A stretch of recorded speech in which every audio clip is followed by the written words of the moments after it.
Welcome back, everybody, to We Know Texas Vino. This is Will, your host, and today I'm actually coming from a really, really great place. We've already actually been here back in our first season with Lisa Mayberry, and we got to just sit down and we just talked about Texas wine, and now she's actually got her own tasting room opened up, and I got to come out here, what was it, 2 weeks ago? 2 weeks.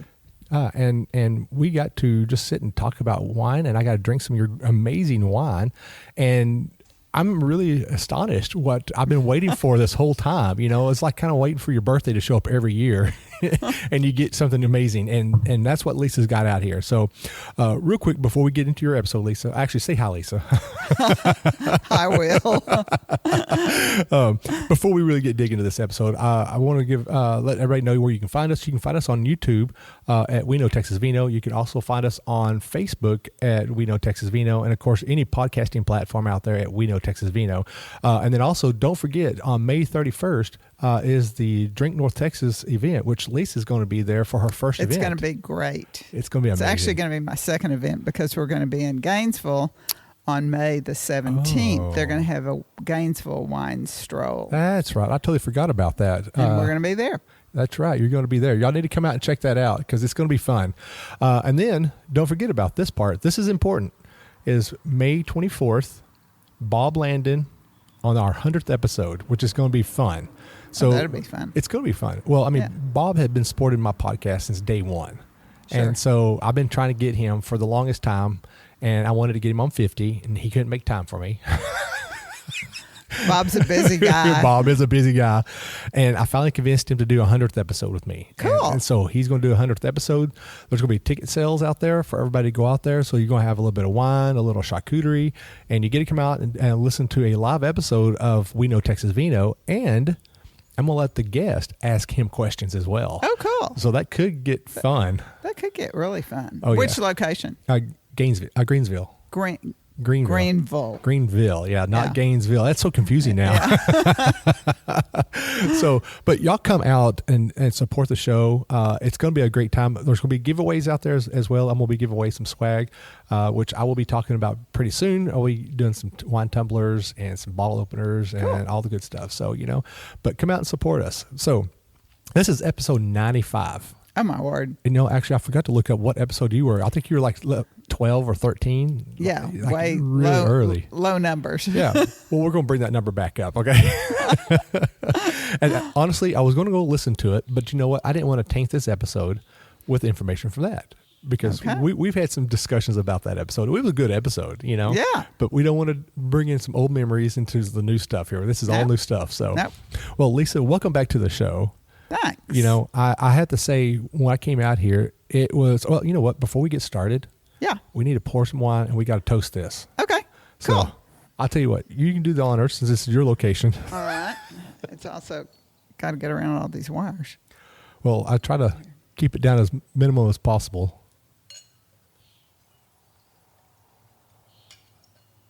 There we go. Thank you, ma'am. So tell everybody what you're pouring for us right now. I'm pouring a 23 rosé of Tannat and Mourvedre, grown here. And I don't know if you can see the colors, but Hold it up to the camera. You can actually hold it up to the camera. okay. Color. Oh, yeah. Look at there. That's a good color. It's a really cool color. Yeah. And what's really great about that camera, it autofocuses for you. Oh, cool. Cool. No, this is a 2023 rosé. This was our first estate wine. Nice. So we really, really like it. It's 64% Mourvedre and 36% Tannat. Cheers. Cheers.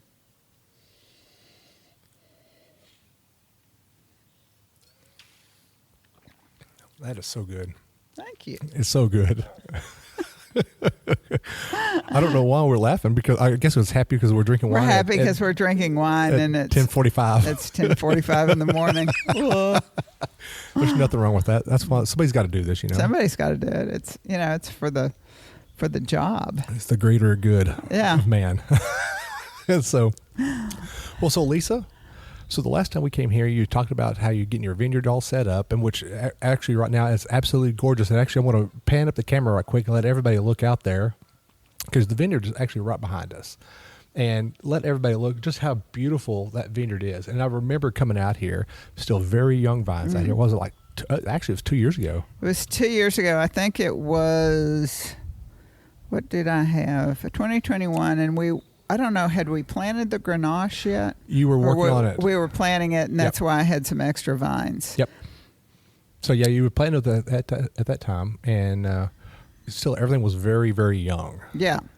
And so the reason we made a rosé out of this 2023 Mourvedre and Tannat is because we didn't know it was young, and it was third leaf, and we only got 700 and some odd pounds, so we have just a little bit of this. So we went ahead and made a rosé because we didn't think it was ready to make a heavy duty real red. Right. So the next year, 2024, last year, we had 4 tons. Wow. So we went from 700 and some odd pounds to 4 tons. Wow. So we're going to make this same rosé again, with the blend of the Mourvedre and the Tannat. But we're also going to try, which is my favorite red in the entire world, is a Tannat that has Mourvedre in it and Merlot. And that's a blend that I learned about when we were in France, and that's from the Matarin Valley, and it is fabulous. We went to Pau, France, and the winemaker said, well, you could join us for, the field hands eat lunch. And I was like, oh, how cool. That's wonderful. Well, we went in, and we had a 2.5 hour, like 5-course lunch. And I was just like, I felt like I'd had Thanksgiving dinner. It was just, whoa. But it was really good, and I fell madly in love with Tannat. And then we went to some other Tannat growers out there. Yeah. And just thought it was the greatest thing since sliced bread. So I've been really working on my Tannat. Okay. So. Well, I've found a new passion with Tannat myself. Uh-huh. I've had a couple of Tannats that just wasn't Tannat. if you get the joke. It's tricky. It wasn't Tannat. Yeah. No, it's tricky because it can be so tannic and so smack you in the face, and it needs something to kind of cut it down a little bit. Kind of cut it down just a little bit. Yeah. A lot of times in France, what they do is they do cab, and then they cut it with a little Tannat. So you can either do mostly Tannat, cut it with a little something, or add it for a really interesting blend. Well, that's interesting. So before we get way ahead of ourselves. Yeah. So refresh our listeners. What got you into grape growing and winemaking? I mean, what drove that desire? Because we know you used to do horses. Well, we still do horses. If you come out here, you'll see we have babies. We have yearlings. We have a 37-year-old horse, which is absolutely amazing. And he kind of wakes up every morning, and I look at him and say, you want to go on another day? And he's like, holds one hoof up, and we keep going. But I did that, and I had done that since I was very young, and something happened as years went by. I got old. You're not old at all. Which really stunk. And then I broke my hip, and, I can still ride horses, but I couldn't show, and I couldn't do what I used to do. Right. And we had reining horses, which is that kind of wild sport that you see on Yellowstone. In fact, last time we talked, for some reason, we were talking about accents, and somebody said, where are you from? And I said, I'm, from here. And I think my husband said I sounded like Teeter or Tater. On Yellowstone. I do vaguely remember that conversation there, but I've yet to hear that accent. I mean, I really try to keep it under control. I don't want to hear you angry then. No. Anyway, so we had met the Davies and the Whiteheads years ago. And I kept thinking, I really like wine, and I'd kind of like to do a little vineyard. So then COVID came, and I had absolutely nothing to do, so I went to Grayson and kind of got educated a little bit on what to do with the vineyard, and we kind of went from there. Nice. And we thought, well, we'll plant an acre, see if it all dies. And it didn't. So you planted like, please die. Dang it, it didn't die. So we went on, and now we have about 4.5 acres. And probably, I don't think I'm ready next year, but I think the year after I'm going to plant another couple of acres. Okay. And Nice. I'd like to do a Syrah, so we have GSM. Yes. I'd like to do maybe a Viora for a white. Viora. Mm-hmm. I have not heard that. That's a Spanish, and the French version is Macabeo. Macabeo. Mm-hmm. Interesting. Well, when you get that done, I'll be the first one knocking at your door trying Okay. it. Okay. I always love trying new stuff that Texas grows. Okay. Texas grows the most fun stuff. I wanted to do an Ionico, but I didn't because somebody told me it was a little too hard. You know, And I don't know why I didn't go ahead, because that's never really bothered me before. I was gonna say, somebody says it's too hard. well, but we're the state that says, here, hold my beer. Yeah, no, I'm the worst. Oh my goodness. So what made you decide to grow the Mourvedre, the Tannat, and the Grenache? I just kind of studied what seemed to work well in Texas, and talked with other people, and knew that you couldn't just race out there and grow a Cab Sauv and a Right. Chardonnay here Right. on flat land. Mm-hmm. And now there's some great Chardonnay being grown around here, but it's not on land that looks like this. Right. So we just kind of piddled around and talked to people, and that's what we came up with. Talked a lot to Michael Cook. Yes, Michael Cook. Everybody gives credit to Michael Cook. Michael Cook is like the best. I'm glad he doesn't charge me for using his name, because he would be rich on this show. Oh, no kidding. He's the best. And Fritz Westover, I talked to both of them. Yes. Were kind of consultants on what I was going to plant. And we're so lucky to have them. They're the best. Oh, yeah. Plus, they're just like great guys. Oh, yeah. Nice humans. When I did an episode with Michael Cook, we did a 2-part with him, and I could still have done another 2 more episodes with Michael Cook. Plus, he knows everything in the entire world. Oh, yeah. I mean, and he's such a great guy.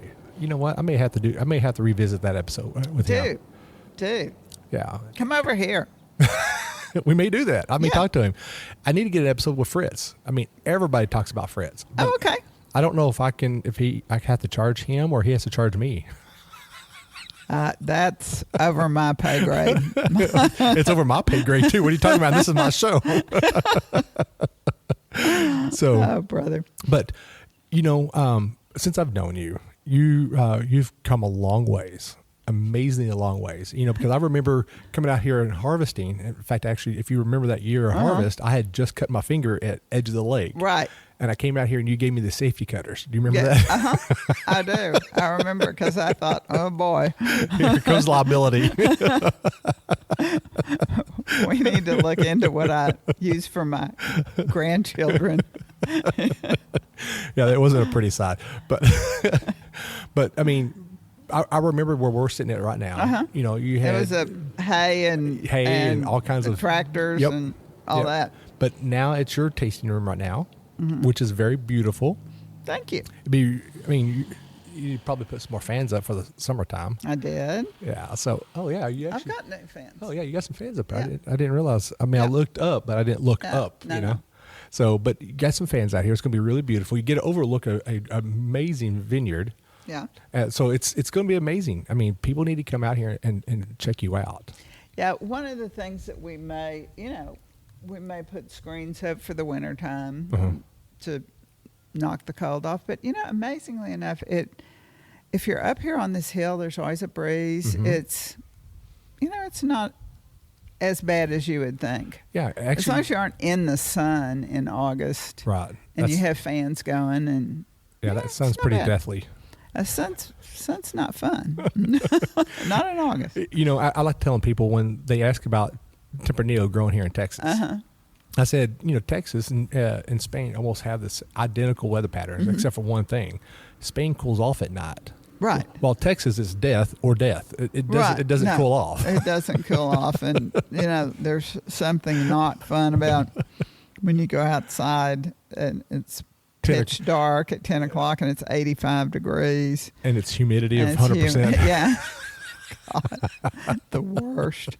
And you got to work in your vineyard, so you can't do it in the middle of the day. Right. And you can't do it in the middle of the night. No, we start in the summer about 5 o'clock. As soon as the sun comes up, Yeah. we're up. We get up around 4. We start in the vineyard, and we go till, 11 o'clock-ish.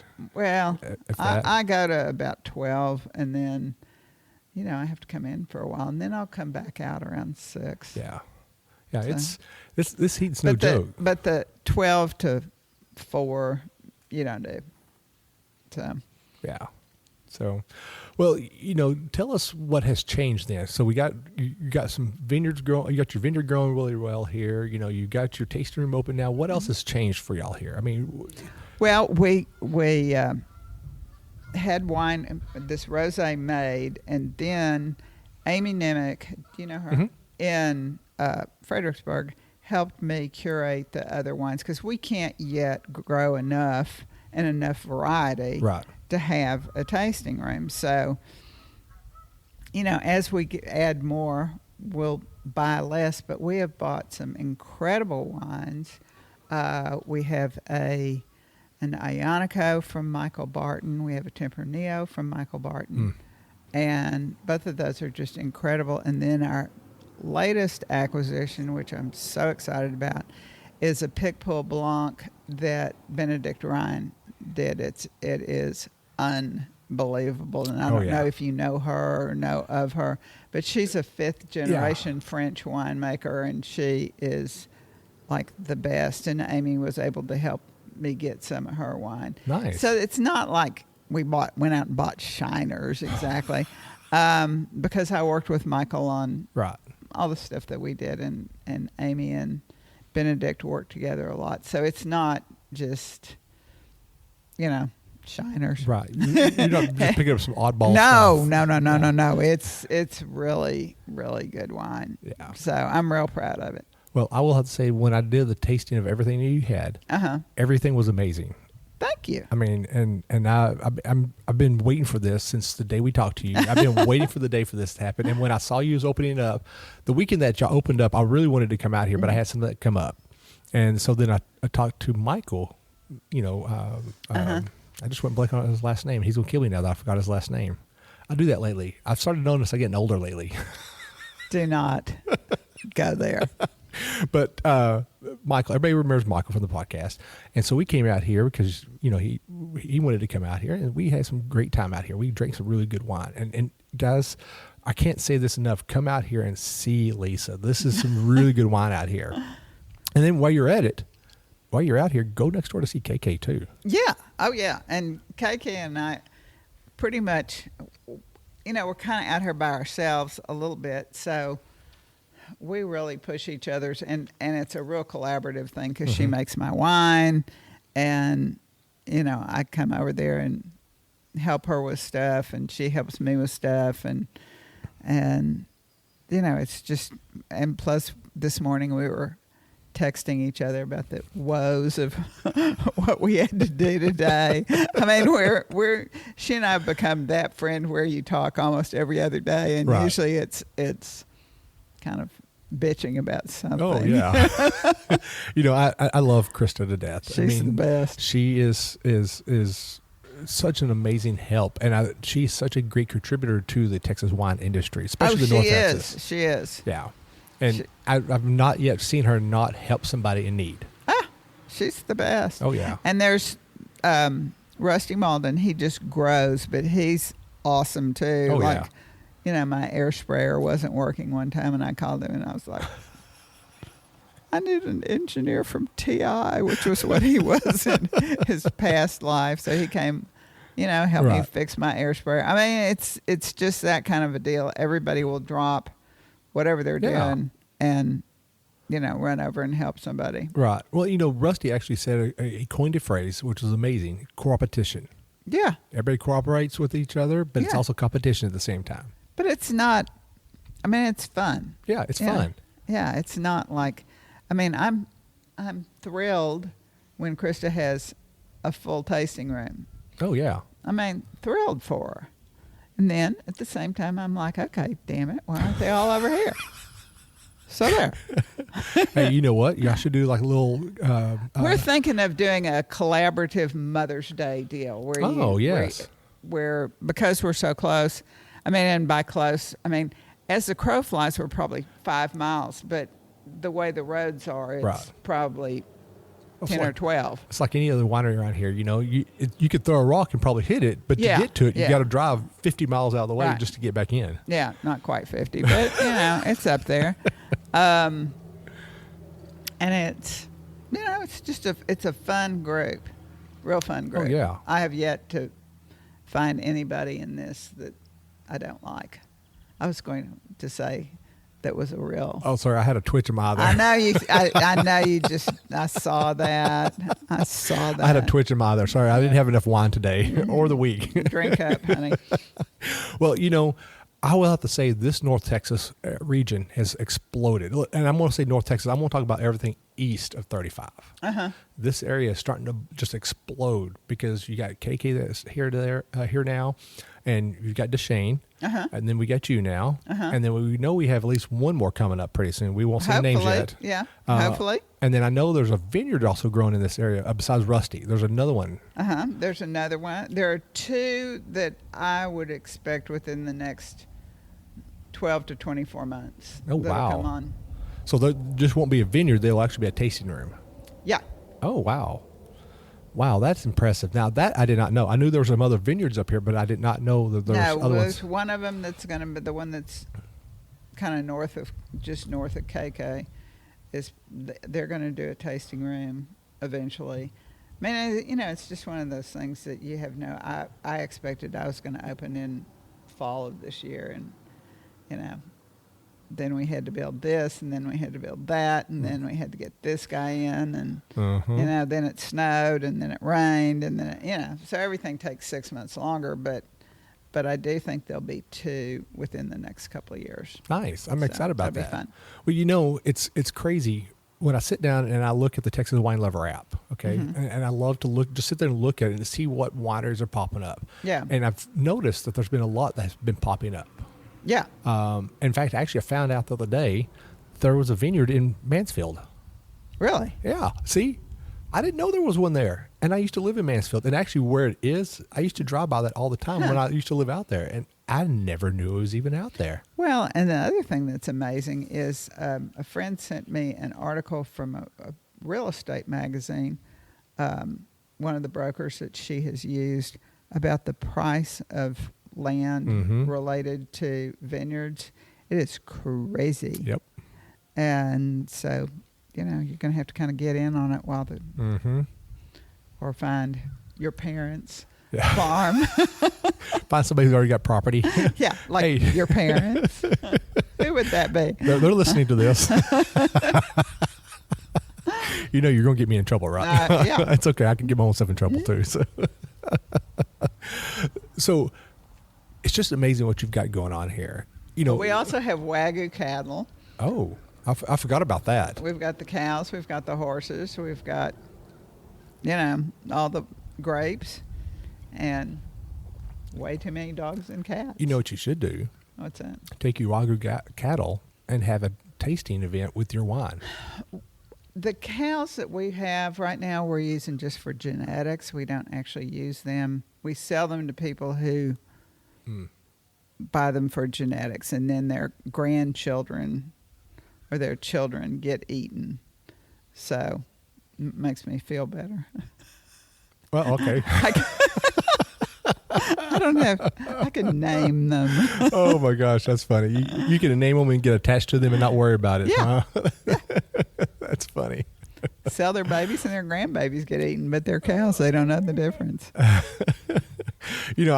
saw a post the other day that someone said that had piece of beef on the table, and it said it was gluten free, but don't eat this because you're eating somebody's child. And I'm like, oh, please.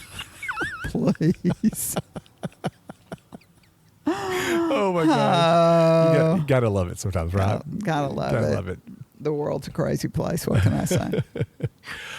So right now you got the rosé, Uh-huh. and then you've got a Tempranillo. Uh-huh. I've And got an Ionico. I've got a Pickpool. I also have a Roussan, and the Roussan was made by Jesse Villarreal at Whisper Path. Another one that Amy has helped me Yep. with. Whisper Path is an amazing place. Amazing. Amazing. So that's what we've got right now. We have a red in the works that Benedict, it's a blend. It is amazing. It's going to be really exciting. I can't wait for it to get ready. And Benedict Nice. made that So- too. And so that's kind of what we've got. So do we get a hint what it is, or is this It top is secret? no. It's not top secret, but it's a blend of a whole lot of stuff. It has and I'll forget something that it has in it. It has Tempranillo. It has Mourvedre. It has maybe Carignan. And I may be wrong that there's a C in there somewhere. Little Merlot. I mean, it's like every really cool red wine. And Okay. she is, because she's been doing this for 5 generations, Mm-hmm. she can blend like nobody else. I mean, this is the most amazing blend I've ever had. Really? So we're real excited about it. And where's she located at? She is in Fredericksburg. And she's been, I wish I could tell you exactly what her, she was the first winemaker, I think, at St. Genevieve, which was the one that Mm-hmm. the University of Texas endowed. I mean, she's a really experienced, really good winemaker, and I can't tell you where else she's been.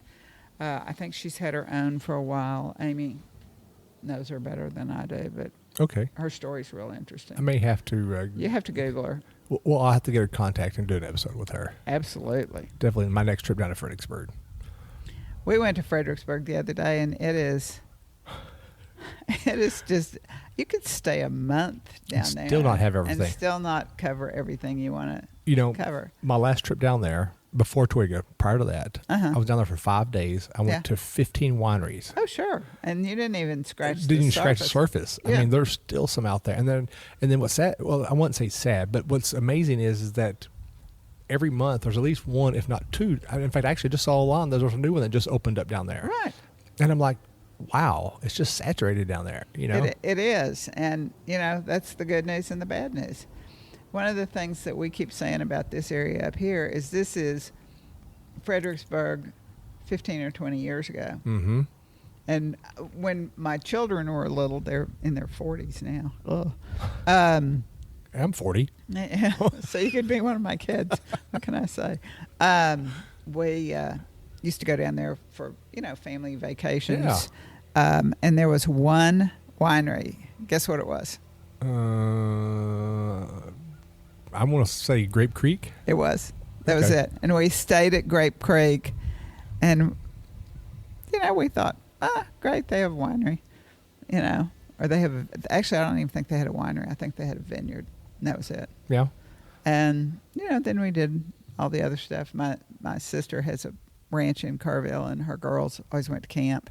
And we'd go down there during the summer for the opening of camp and the closing of camp. And, then one of my sons went to camp down there, so we went and did all that stuff. But we used to go to Fredericksburg a lot, and wine was not part of Right. what you did. Well, I remember going to Fredericksburg at a young age and going to the orchards and picking peaches and picking plums. Peaches were that was the deal. Yeah. That and all the little shops that were downtown. Uh-huh. I'm not going to say I'm sad about seeing a lot of those go because, business has exploded there in Fredericksburg. Yeah, and it got much more sophisticated, and the wineries are, it's comparable to Napa Mm-hmm. now. the people at Napa would say no, but it's 20 years ago. Well, actually, we've been married 40 years. 40 years ago, my husband and I were in Napa right after we got married, and it was like, pretty rural, a few wineries. They were good, but it wasn't Napa, right. And then 20 years ago, Fredericksburg wasn't anything. So our theory is that you better buy land up here, because 20 years from now, this is going to be exploding. Because all the people in Dallas-Fort Worth are not going to you don't want to drive to Fredericksburg, once a month. You might want to go once every 2 months, but if you want to go taste wine, we've got a lot of really, really good wine. Oh, yeah. And that's and it's changed, because I will admit that there was a time when Texas wine was pretty skunky. Ooh, yeah. I've heard stories about that. Ooh. Fortunately, I didn't get to experience that. You weren't old enough, but it was, it was okay, but it was a lot of hooch wine. A lot of sweet peach wine. Well, not that there's anything wrong with that. There's nothing wrong with it. Everything has to have a gateway, Yeah. So we talked about this earlier. We'll talk about that in a little bit here in a second. But, and I tell everybody, everybody knows that I work at Landon Winery, and people always come in like, oh, yeah, we love going to Fredericksburg. You love going to Fredericksburg. I said, but let me ask you a question. Fredericksburg is great, but you spend 4 hours on the road to go to Fredericksburg, and then you spend a day or two drinking wine, and then you got to spend 4 hours to drive back. And you had when we used to go down there when the kids were little, you could stay someplace for, under $200. Well, you can't even do that now. You can't do that now. Yeah, unless you take an RV. Yeah, or But then you're gonna spend that in gas and yeah. No, there's no. Just kind of one of those things where you're sitting around reading the paper and say, I want to go to a tasting room. Well, you can do that. Yeah, you can literally. Let's just say the minimum. Yeah. 45 minutes north. Yeah. And you can hit Valley View. Yeah. And then another, 30 minutes from there, you can come up here to Whitesboro. Yeah. Or not even just Whitesboro, you can go to St. Joe. And you can hit all those wineries right there. And I didn't realize this until the other day. From my house on the north side of Fort Worth to Lost Oak is 45-minute drive. Yeah. But it doesn't seem like that because I'm in the city the whole time. Right. So, but this is pretty. Yeah. And, you get to come out in the country. I was literally just talking to my mom on my way up here. I said, I love driving up here because first off, I'm out of the city.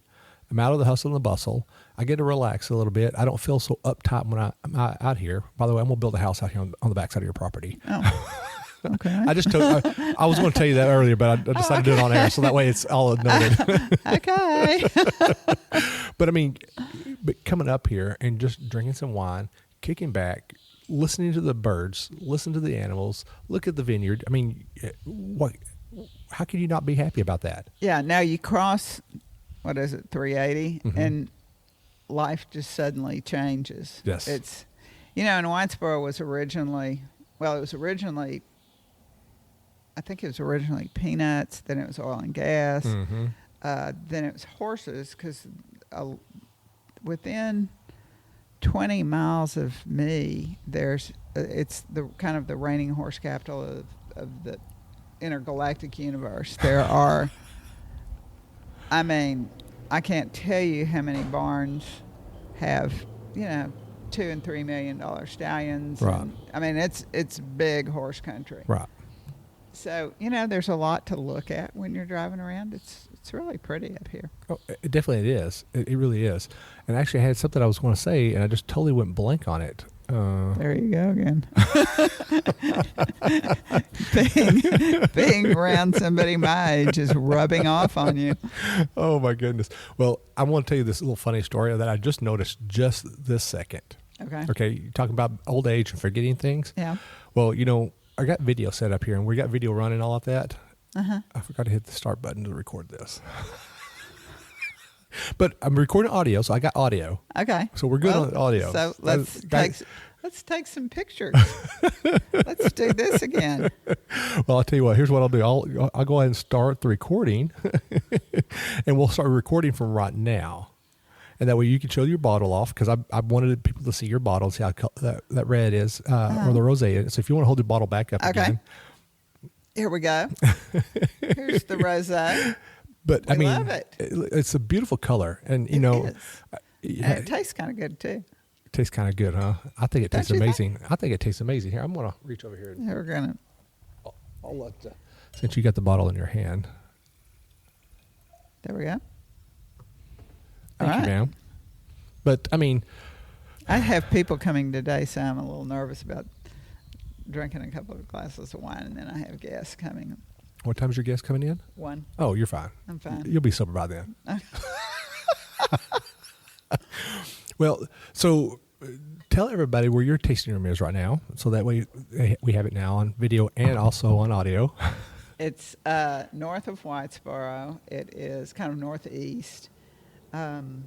We are on Farm to Market Road 678. It's off of Bones Chapel Road, which is, there are some amazing horse facilities. Have you gone that way? I've drone all around this area. Yeah. And even gone over a little bit further to the new place you was telling me about.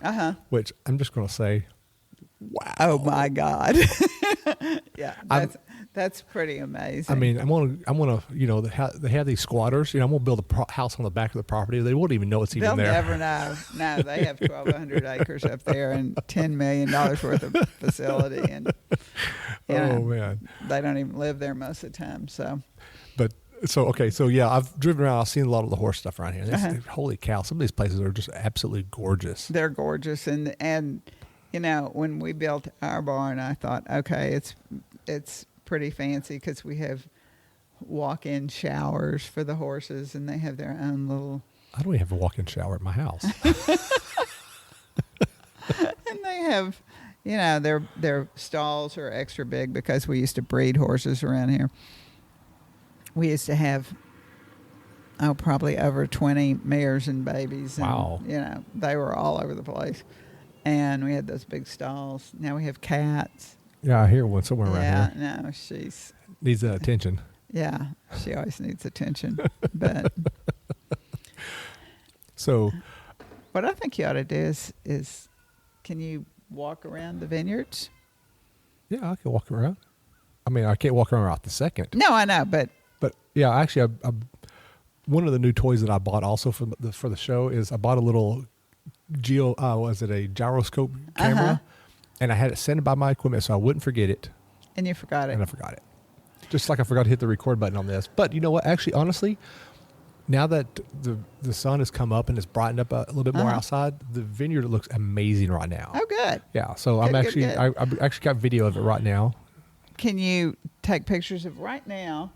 All the plants have just gone from they've just, I can't remember the word. They've turned into flowers in fluorescence. They've bloomed. Thank you. And they're cool to look at because you walk down and it smells amazing and the flowers are amazing. It's way cool. I don't know if you can get. Yeah, I was trying to zoom in on it, but it starts pixelating it about 10 times. So I'll go out there in a minute with my phone and take a picture of it and everything, let everybody see it. But it's still so beautiful out here. You've got an amazing place out here, and I'm really proud of you. What you've done out here and all the hard work you've put into it. Your blood, sweat, and tears is finally being very fruitful. Well, we're so blessed. We bought this place for a horse facility, and it was a horse facility, and we did well with the horses. So but we always say in the horse business, I'm glad I'm in the grape business because now I can lose money slower than I did in the horse business. In the horse business, you lose money big chunks all at once. Well, I've heard the rumor says in order to do a successful winery, you got to spend $2 million to make $1 million. Yeah, well, the horses, it's worse. The other thing that's funny is if your horse dies, you've got a 20, 30, even more investment in that. If a grape dies, you just kind of pull it up and throw it in the trash can. And there's you don't remember the time it nickered to you or anything. No, but you go out there and you remember, I remember when you blossomed for the very first time. Yeah, no, you don't do that. You're just like, here, trash. You don't name your vines? No, I do not name my vines. There's no sentimental anything. But the other thing they don't do is they don't bite or kick you. You can't break your hip by walking around the vineyard. No, I'm sorry. They do slap, okay? They do. They do slap. Now, I've been bushwhacked many times by the vineyard. These vines. Working out at Arcade, and I'm sitting there, and the vines are just crazy, and I reach over there to go and do some trimming, and all of a sudden one just slaps me in the face. I'm like, seriously? They also, my fingers don't look like they did before. Oh, that's why I wear gloves, because I got dainty paws. Yeah, no, I've kind of killed myself too a couple of times. Oh my goodness. Lisa, it's always, every time we chat, we always have a good time. It's always fun. Yeah. Everything about this business is fun. It is fun. And I will have to say is in this business, whether I'm doing a podcast or I'm sitting in the tasting room or, not even in a tasting room, but sitting around a table with people I don't even know, we always make a friend. Yeah. We always. I mean, you may never talk to each other ever again. Yeah, but it's fun. No, we were talking earlier, the fun thing about wine is not just, the fun thing about it is it tastes great, and you get to be amazed at what you started with and what it ends up looking like this. But the other thing that's fun is you don't have, and it has nothing to do with the alcohol. You don't get the fellowship when you sit around and drink a Diet Coke with friends. It just doesn't. No, because the Diet Coke's always the same Diet Coke, no matter. There's nothing interesting to talk about. There's not a vintage 2022 of Diet Coke or a Coke or Dr. Pepper. It's just Dr. Pepper or Coke. And it just, if you're into it, which, if you're a wine nerd like we all are. I'm not a nerd. What are you talking about? You're a wine nerd. I'm sorry. Just the difference. And like, I'm really excited about my 2024, and people say, well, it's the same percentages about. Why are you more excited about your 2024 than your 2023? That's just stupid. But it isn't. They're going to be really different. Oh, yeah. It's like your children. You love all your children, but they're different. Yes. Well, and I tell everybody that comes into the tasting room, you can line up 21, 22, 23, 24, 25, etc. of wine, and of Texas wine, and not one year will taste the same. No.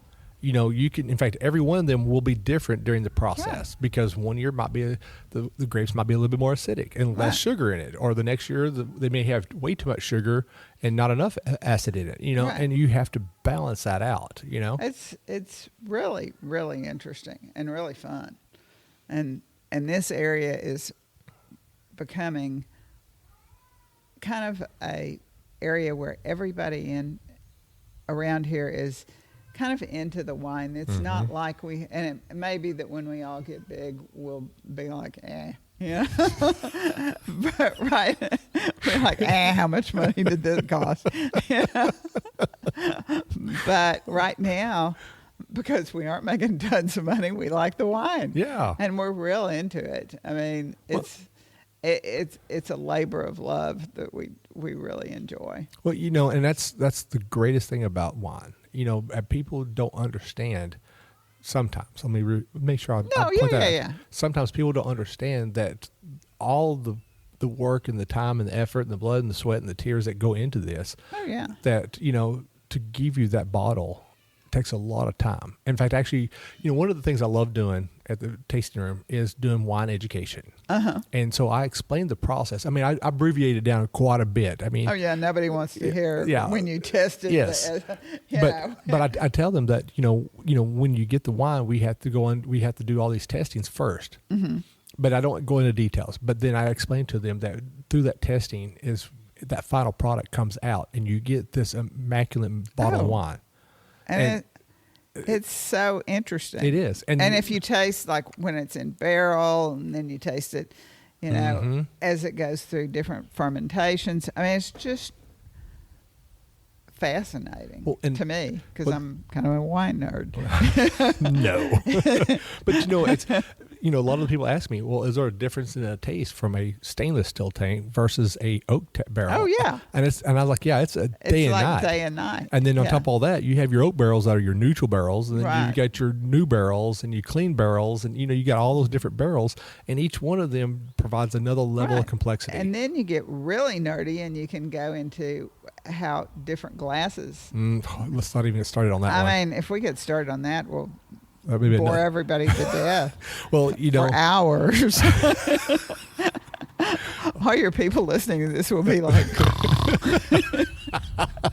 everybody just disconnects right at that point. At that point, they go, my downloads go down quite a bit.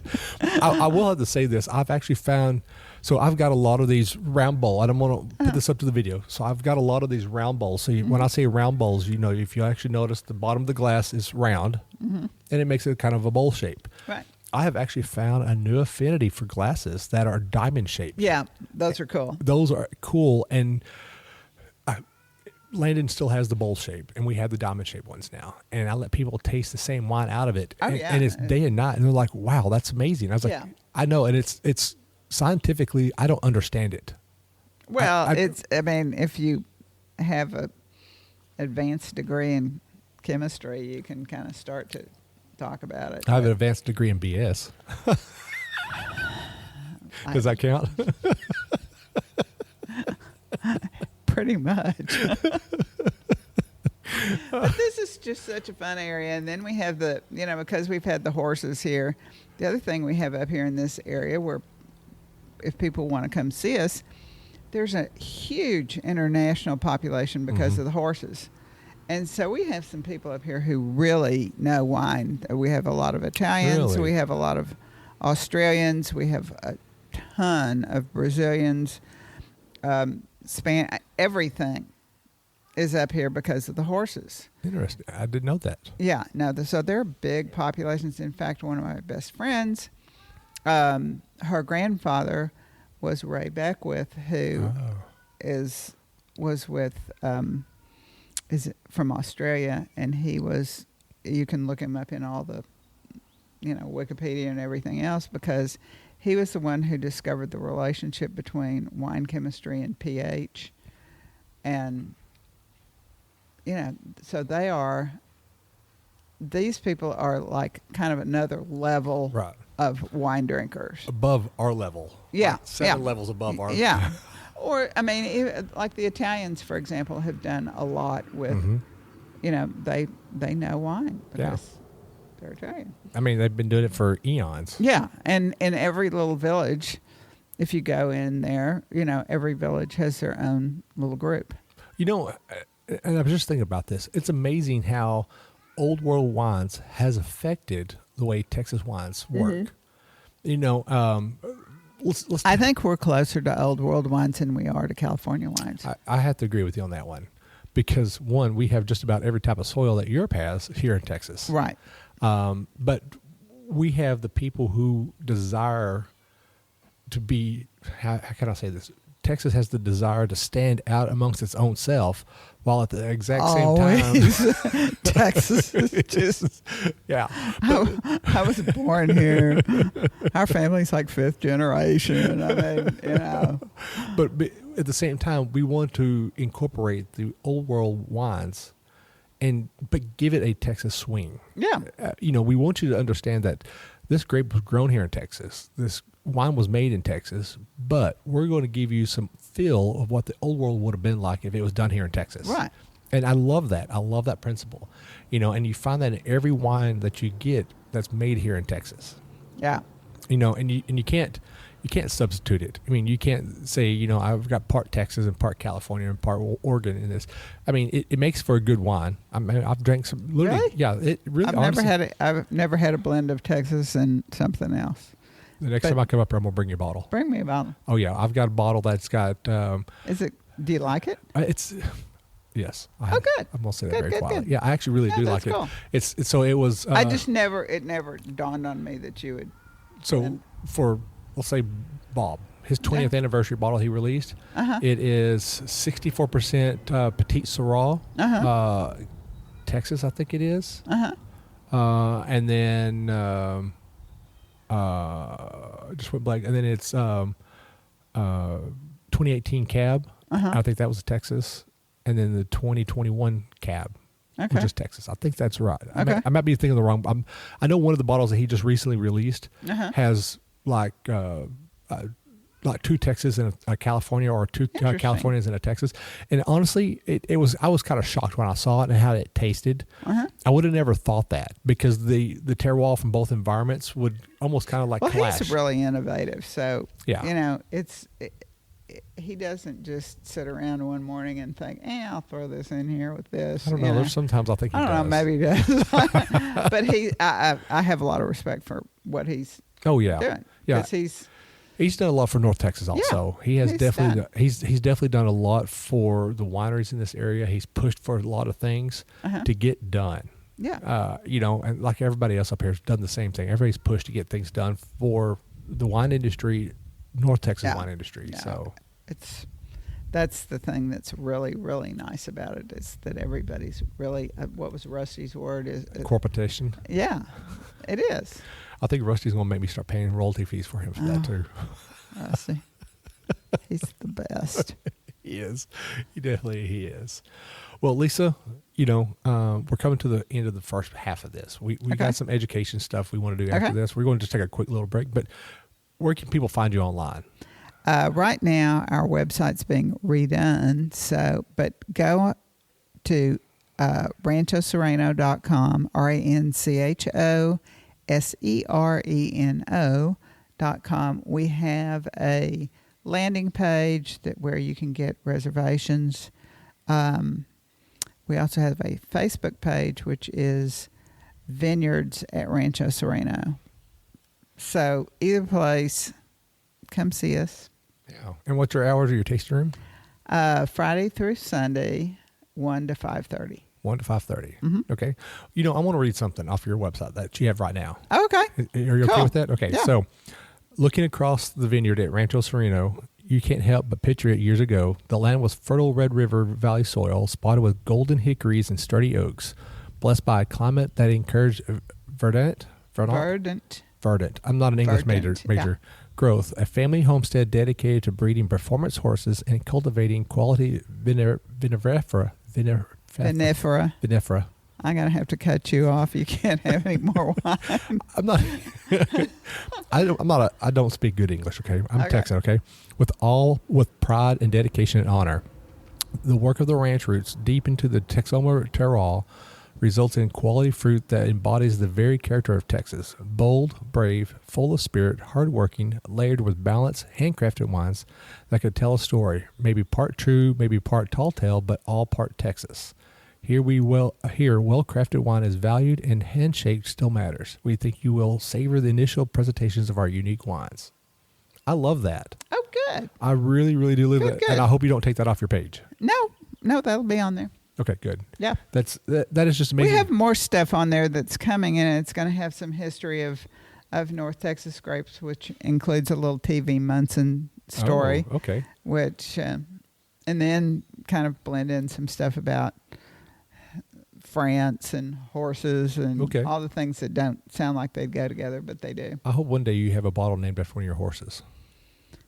I have a horse she died, and she would be the one that we named everything after, because she's the one that got us in all this trouble. Okay. And that's another story. You don't want to hear that one right now. That's funny. I like that. We'll have to catch on that another time on that one. So, and then of course, then you call make reservations right now, correct? Right. We aren't very big, so we would prefer that people make reservations, because we only have space for 24 people, and we only have, my husband and me and Paige. You met her last time. Yep.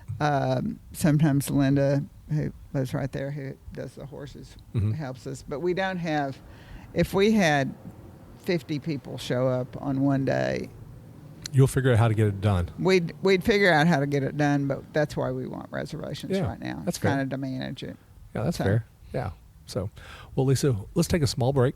Okay. Let's get up and stretch our legs. And Okay. then we'll come back with some wine education, okay? Okay. All right. Perfect. Thanks. Hi, this is Eric Beyer of Old Vine, Texas, a new winery tasting room featuring 100% Texas wines from wineries all over the state. We are located in Mansfield, Texas, inside of Ancora Event Center on Broad Street. We have weekly tastings, charcuterie board to enjoy, live music, and a new wine club. Go visit our website at oldvinetexas.com to sign up for our newsletter and learn more. Or you can find us on Facebook and Instagram at Old Vine, Texas. We'll see you soon. Welcome back, everybody, to We Know Texas Vino. This is probably one of the best parts of this podcast here. Well, actually, no, the first part's always the best part. This is the second best part, right? The first part's pretty entertaining. It is. It's always is. But, this is our education. This is what we pride the podcast on, is we want to educate people about Texas wine and Texas viticulture. Let's just call it as it is, viticulture and enology, okay? Right. Those are our technical terms. But grape growing and winemaking is the layman's terms. Right. And Lisa out here has some great stories about the viticulture side or the grape growing side. And actually, when I first started doing all this, I actually got my first grapevines from her. And actually, they did pretty well until my little Great Pyrenees decided she thought she wanted to play tug of war with them. Never a good. The grapevines are always going to lose on that deal. Yes, and she was not even full grown at the time. She's still a pup. So, Yeah. But Lisa, so our listeners here, let's talk about some grape growing here. What Okay. in your experience already, from the day you started doing it till now, tell us what all you go through and what you've experienced and what you've learned and what you haven't learned and what you wish you've learned when you first started doing all this. Well, when I first started, I did like everybody else. I asked someone to help me plant the vineyard, and they did a good job. But the first ones you always need. It's like a lot of things. The first ones you kind of mess up, and then I planted them probably. The graft was a little too high, and no fault of the guy who was helping me, but it's all mine. Anyway, what you have to do is you kind of almost have to learn. I would suggest the first time anybody plants is that they go to an established vineyard. I had never planted a grapevine. All I'd planted was, landscape plants. Right. I would suggest somebody go to a vineyard and help them plant, just to learn how deep you need to make the hole, what to put in back in the hole, how to put the roots so they're all facing down. Right.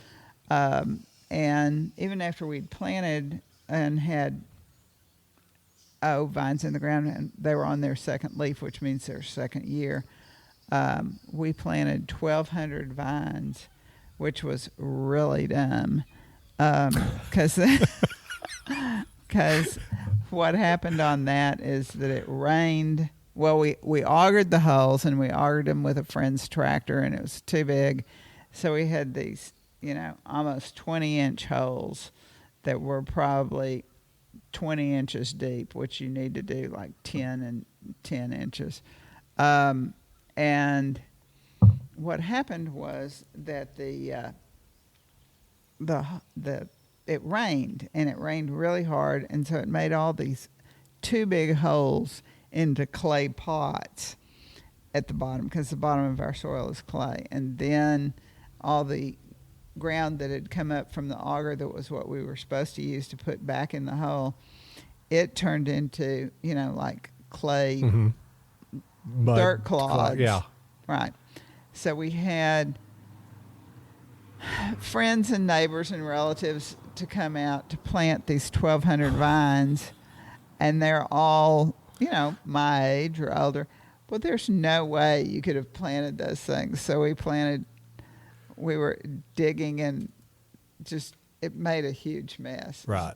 So about a day later, a friend of ours who's a horseshoer, had his assistant out here, and we said, "Can you help us?" And he's probably, 20 years old and like strong, as opposed to all these 60 and 70-year-old people. I can just imagine that right now. I mean, anyway, he went through it, like we got one per person the first time, and then we got, he kind of did all the rest of them in an hour and a half or something. I mean, it's just crazy.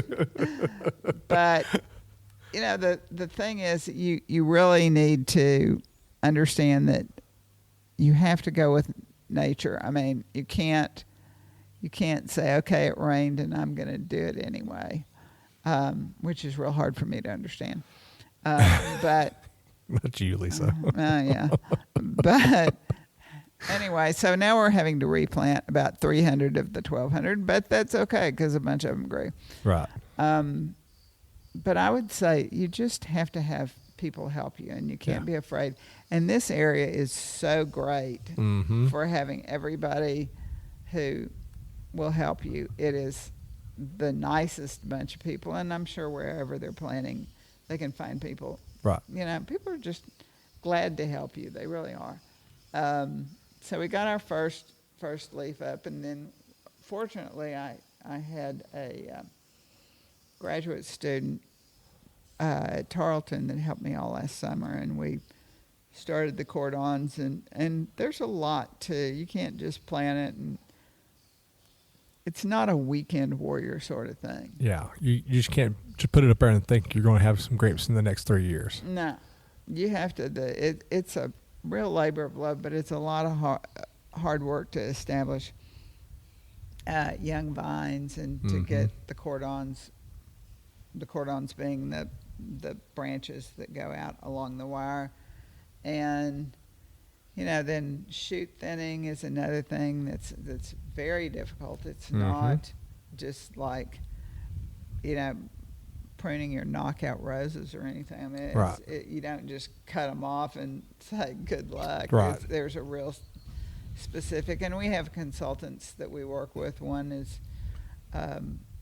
he's located in Houston, but he does a podcast, and he has consultants in Italy. So we have a day where we shoot thin, take pictures of what we're doing, send it to the guy in Italy, and he tells us what we're doing right, what we're doing wrong.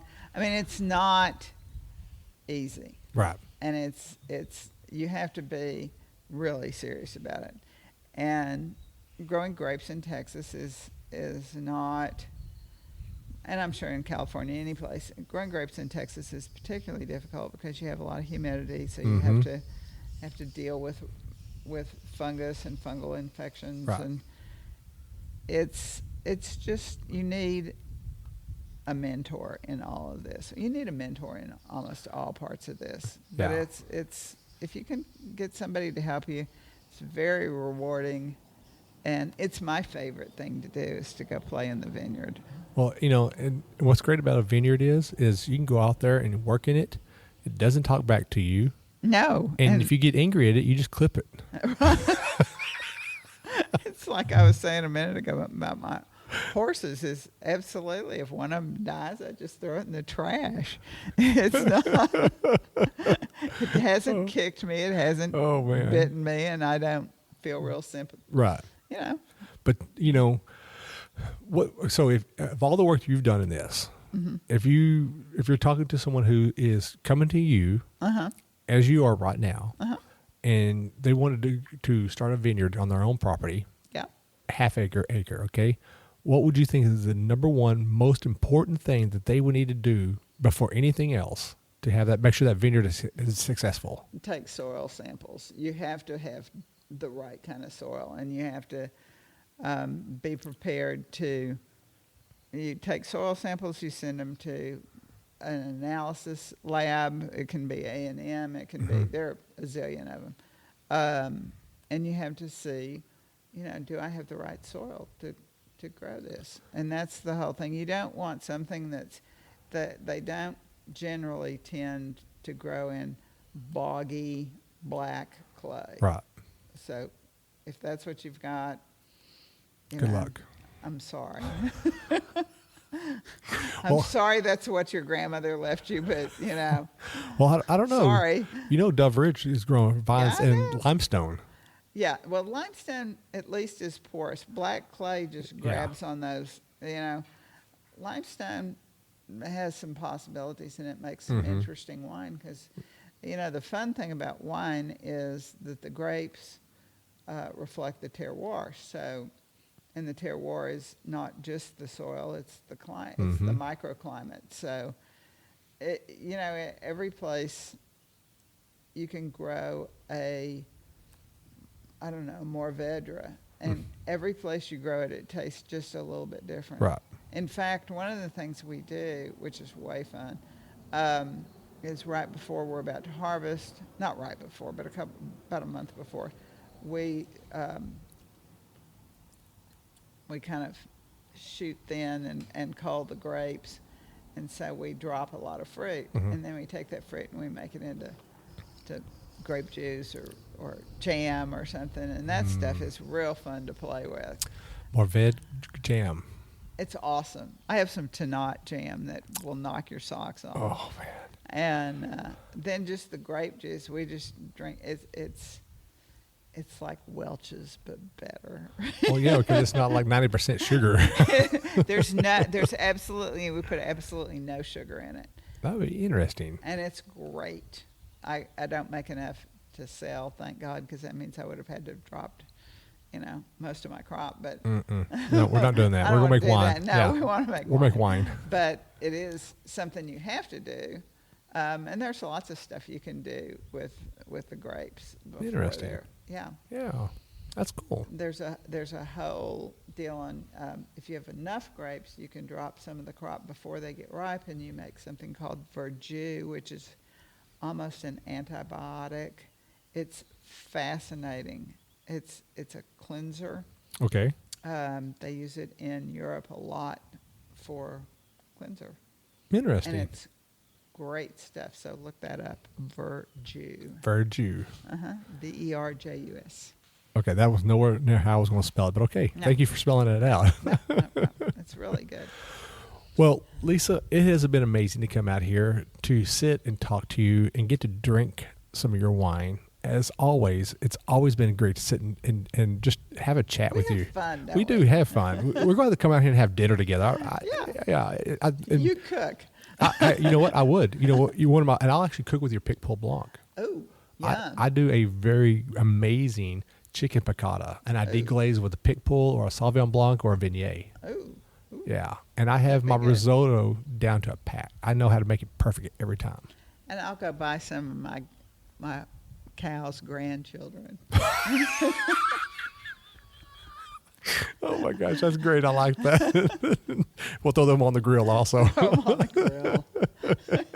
Hey, look, this is your grandchild right over here. Yeah. Oh, I was just pointing at, Sorry. Oh, that's funny.